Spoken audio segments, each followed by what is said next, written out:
My name is Richard Daly. I'm a superintendent with Southwest Landscape Services here at The Ohio State University.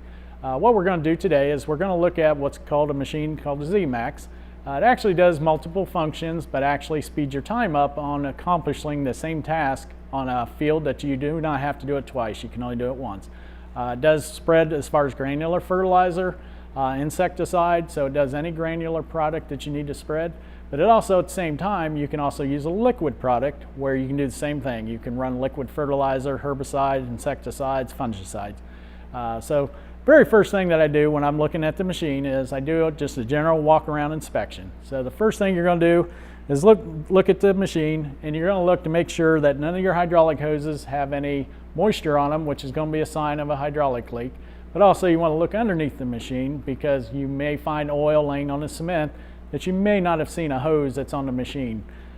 So it's kind of difficult to see every bit of the hose, so that's why we look underneath, because a lot of times you can catch something you didn't catch looking at the top of the machine.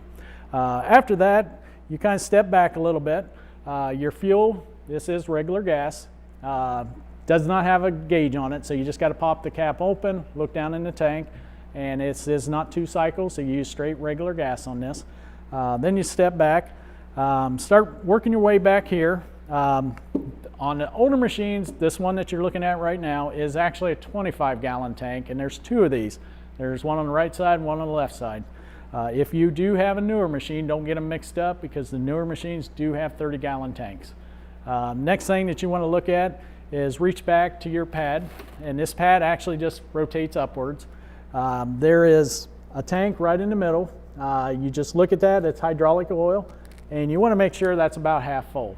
If you would look at that tank and find that that tank is empty, that's a sign that you're going to have probably a leak somewhere. Something caused that fluid to disappear real quick, so then you're not going to want to take off. You want to do further inspection. At this point, we're going to look inside the hopper. Really what we're looking for is to make sure it was cleaned out the last time. And the bad thing if they're not cleaned out is unfortunately fertilizer, when air has been exposed to it for a long period of time, it does harden up and really becomes almost like cement.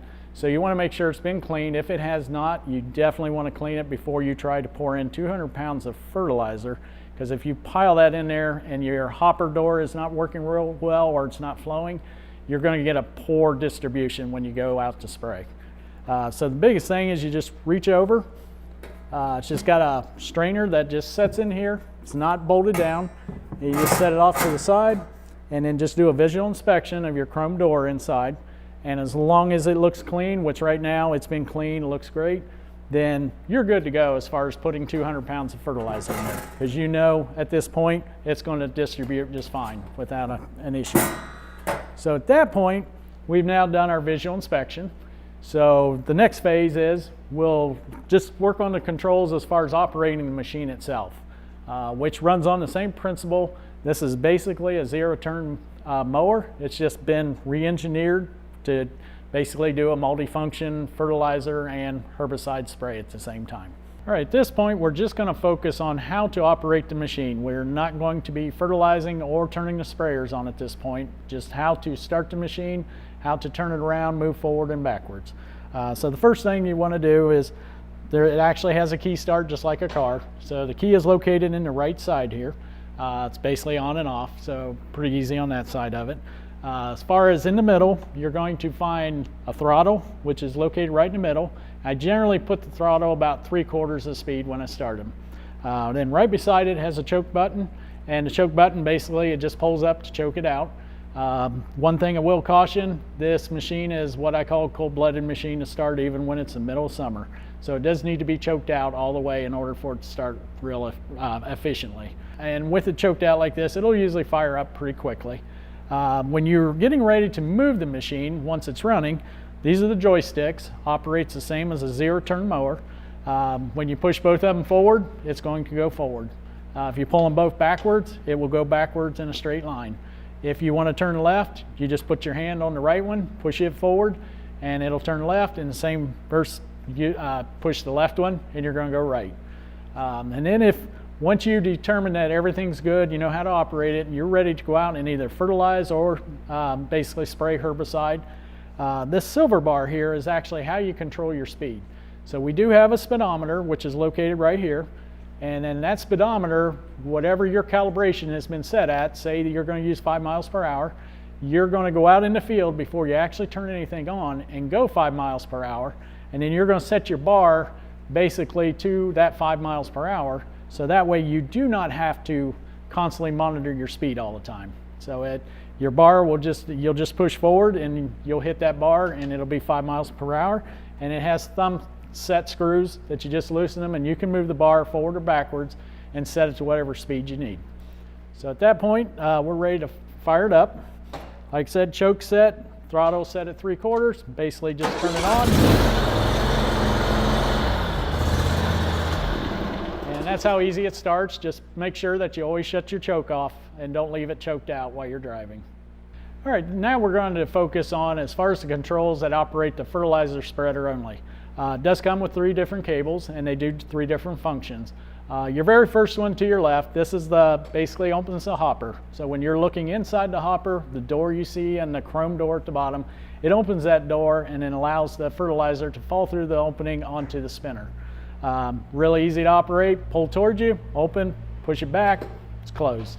Then our middle cable, that is going to be a pattern adjust, or a lot of people do call it a diffuser. And any spreader that you buy on any make, when you first get them, they generally are going to throw heavy fertilizer to the right. So the unique thing about this one is this one does have where you can change it from the right to the left, or you can make it balanced out where it's spreading really solid in the front only. And again, this one operates the same as the other. You just pull the diffuser out and then you watch your, as far as your fertilizer spreading in the front, and then it's an eyeball check. There is no way other than just looking at it with your eye to check it for balance. And then we have the third cable, which is located here down on the lower right. This does run a deflector, and the deflector is located on the outside of the hopper. And really all that's done is used for is when you are spreading fertilizer, if you're near driveway, sidewalks, cars that you don't want to hit with it, you basically just pull the cable out, drops a silver shield that's located on the outside, and that just deflects that fertilizer. It's still falling out of the same hole on the spinner, but it pushes it to the middle and pushes it to the right. So that way you just don't have errant prills of fertilizer going where you don't want it. Now when you're in front of the hopper, this is where you're going to set as far as if you're doing fertilizer in a granular material. When you open your chute door that's inside the hopper, you can actually adjust the opening of that door by this dial that's located in the front. So it's located out front, right underneath in the middle, and it has numbers on it, runs from 1 to 9. Generally speaking, for most of what we do is in the 3-pound range per 1,000.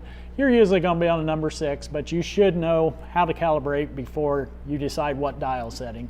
But that is how we decide how many pounds per 1,000 is going to come out of the hopper when we are driving, and based on your speed.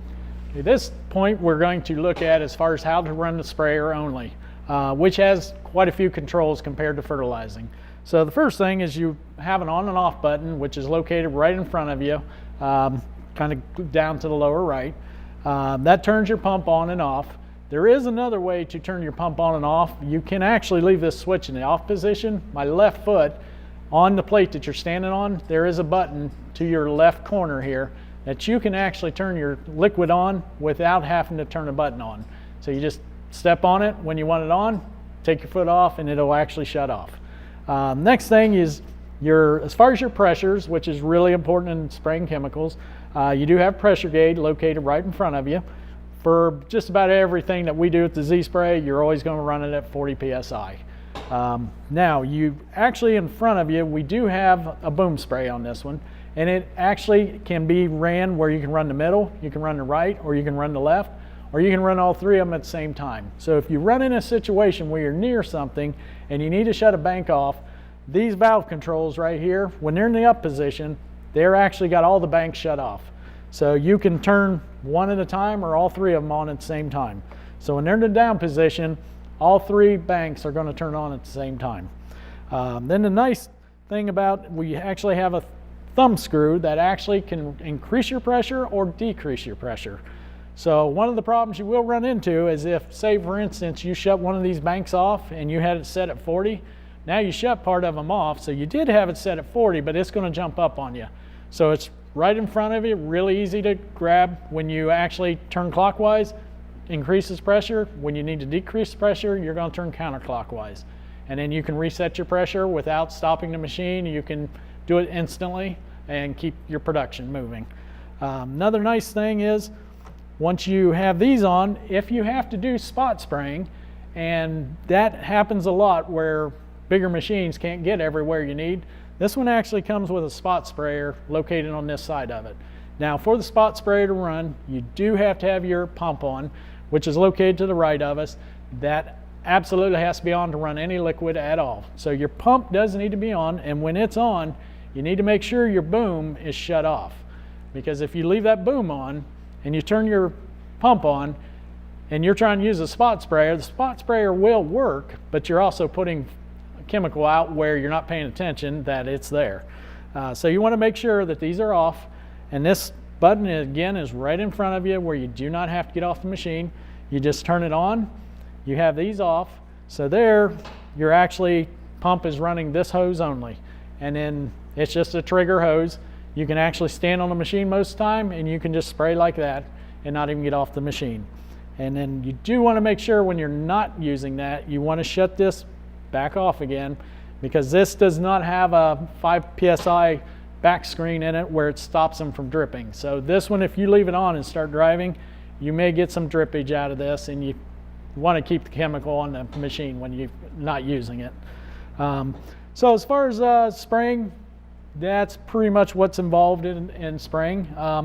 We do have 2 separate tanks, and the other thing you can do, we do have a valving system on the right side. Generally, you're going to have the same chemical in both tanks, but you can shut off one tank and just run out of one side tank.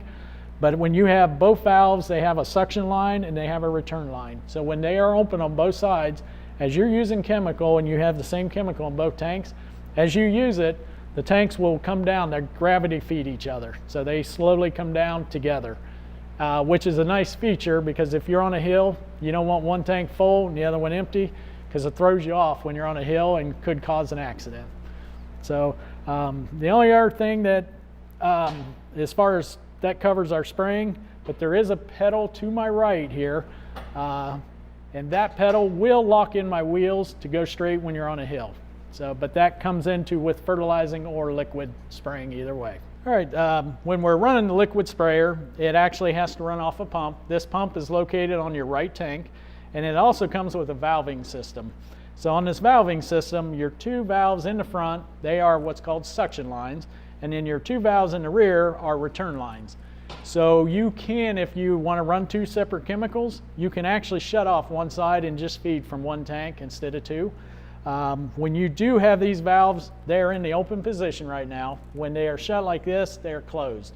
So when they're in the open position, most of the time we're running the same chemical in both tanks. So this actually allows the tank, as you're using chemical, it's actually pulling it from both tanks, and they both self-level. So when you're using a gallon here, that's taking a gallon from here. So it goes down together.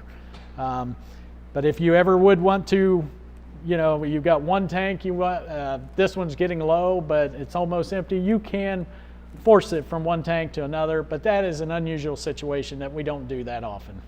All right, this is our final step. This is when you're getting ready to basically spray your liquid spray, whether you're using herbicide, insecticide, and you want to do one more verification. You want to check your nozzles to make sure you're getting the same amount of ounces out of each nozzle. If you would run into a situation where you have a lot of difference from one nozzle to the other, could be the nozzle's worn, could be that there's dirt in the line or got into the filter. So that is something you need to make sure that they're all producing the same. So normally what we would do, we would start the engine up, you would turn your pump on, and then you're going to walk to the front of the machine where the boom spray is. And this is a little handy device we have. It's called a spot on way to measure our ounces. It's very quick.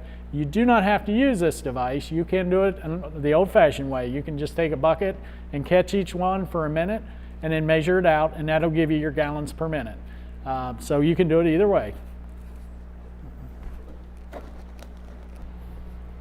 Now we're going to do our final step. Before we start spraying liquid through the boom, We're actually just running water at this point, and we want to determine that each nozzle is putting out the right amount of ounces or the same for each one. We're going to use our spot on device in order to measure the ounces of water. Once you just reach underneath, you're going to fill this tube, and then at the top of it there is a sensor right here, and when it reaches that top sensor, it will automatically tell me how many ounces for that nozzle. And then once you know that number, then you want to do it for each nozzle to make sure that they all come out about the same. You can't allow it to be off up to 10%. Anything more than 10%, then you either want to determine what's wrong. Either you need a new nozzle or you have dirt in the filter and you want to clean that dirt out, so they're all putting out roughly about the same amount of ounces. All right, I hope you enjoyed your time watching this video on the Z-Max. I hope it was a very educational material for you. And it is time for me to go back to work now, so I've got to go.